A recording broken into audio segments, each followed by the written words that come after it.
Bismillahirrahmanirrahim. Assalamualaikum warahmatullahi wabarakatuh. Para pemirsa channel Kupas kalian, kita berjumpa kembali dalam program Paralogisme. Seperti biasa, saya sudah bersama dengan Ustadz Musa Kazim. Pada kesempatan kali ini, kami akan membahas tentang Imam Mahdi atau yang disebut juga Mesias, Sang Juru Selamat. Ajaran tentang Sang Juru Selamat atau Mesias atau Imam Mahdi ini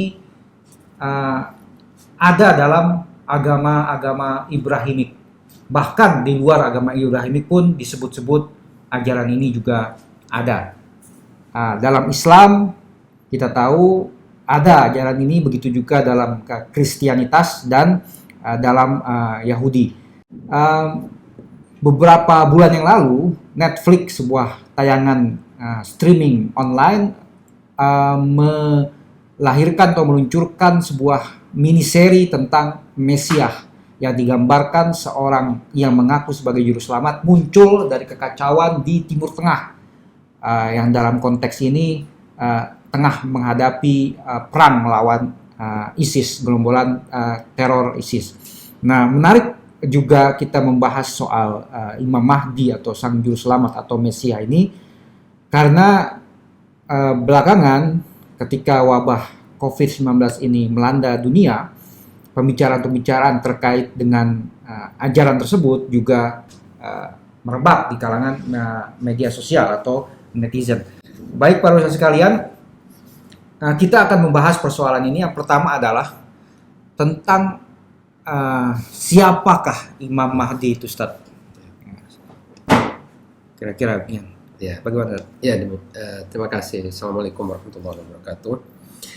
Pertama-tama, kalau kita membaca minimal dalam Islam, ya, dalam agama Islam yang kita bahas ini, membaca Al-Quran dan hadis-hadis Nabi, kita melihat ada janji Allah bagi manusia bahwa kelak kepemimpinan di bumi ini akan berakhir di tangan orang-orang saleh, yaitu orang-orang baik, orang-orang bajik, orang-orang yang bijak, dan sebagainya. Nah, janji ini seperti tadi Anda sudah sampaikan, bukan hanya di dalam Al-Quran dan di dalam hadis, ternyata juga menjadi bagian dari keyakinan agama-agama bahkan sebelum Islam, yaitu agama mulai dari agama Ibrahimik lah, yang percaya bahwa bumi ini akan berakhir di tangan orang-orang yang baik.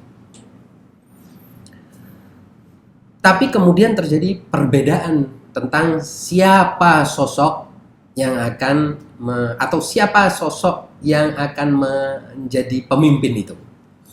Bahkan di kalangan Islam sendiri, misalnya di tengah umat Islam ini ada dua keyakinan umum, yaitu pertama bahwa secara umum beliau ini adalah seorang cucu Nabi yang akan memiliki nama seperti namanya Nabi, dan beliau tidak muncul, belum lahir.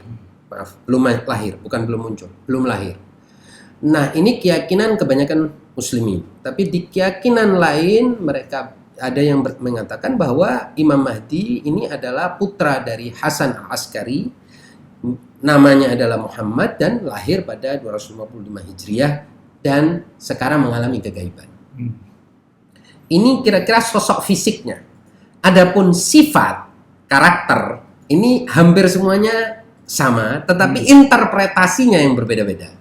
Semua mengatakan bahwa sosok inilah yang akan memenuhi bumi Allah yang penuh dengan kezaliman dan kekejian ini, kelak akan dia penuhi dengan keadilan dan kesejahteraan dan satu kebebasan bagi semua, emansipasi bagi semua dan lain sebagainya. Artinya intinya beliaulah yang akan mengakhiri penindasan dan kezaliman serta kekejian yang ada saat ini, dan akan membangun bumi, memakmurkan bumi, mensejahterakan seluruh yang ada di dalamnya, dan beliaulah yang akan menyelamatkan bumi ini dari kerusakan.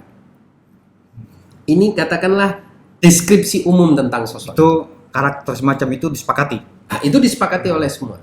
Nah, tetapi dalam memotret deskripsi sosok ini tadi, dalam memahami deskripsi sosok ini tadi, ternyata ada yang menarik masalah ini pada pemahaman yang bisa dikatakan sebagai distopian, ada yang menariknya pada pemahaman yang utopian, tanpa secara ekstrim, tanpa melihat kemungkinan bahwa sesuatu itu bisa jadi berada di tengah-tengah.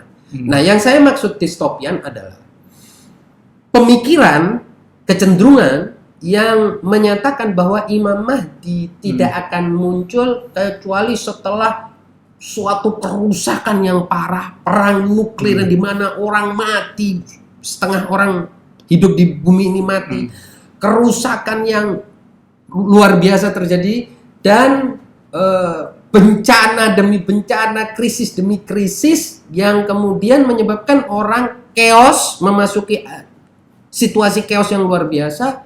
Baru setelah itu Imam Mahdi akan muncul. Ini satu cara memahamkan Imam Mahdi. Cara lain, enggak, Imam Mahdi itu sosok yang biasa-biasa aja, tidak punya pengaruh, mungkin dia itu bahkan ada yang mereduksinya menjadi, bahkan dia bukan sosok satu orang tapi suatu gerakan, jadi sehingga Imam Mahdi itu tidak punya peran yang begitu kuat ya sebagai sosok, dan juga datang di masa manusia sama sekali tidak mengalami apa-apa. Nah, ini cara pemahaman yang ekstrim lain. Nah, kan kalau dari tadi karakter yang disepakati, dia juru selamat, Ya, dia betul. penebus. Kalau dalam Kristianitas sebut penebus dosa, Ya. dosa umat manusia. Atau dia juga dikatakan Mungkin kalau istilah penebus dosa kita jangan kontroversi ya di Ya. situ. Ya. atau Juru selamat, juru selamat atau Pembebas manusia. Ya, pembebas manusia.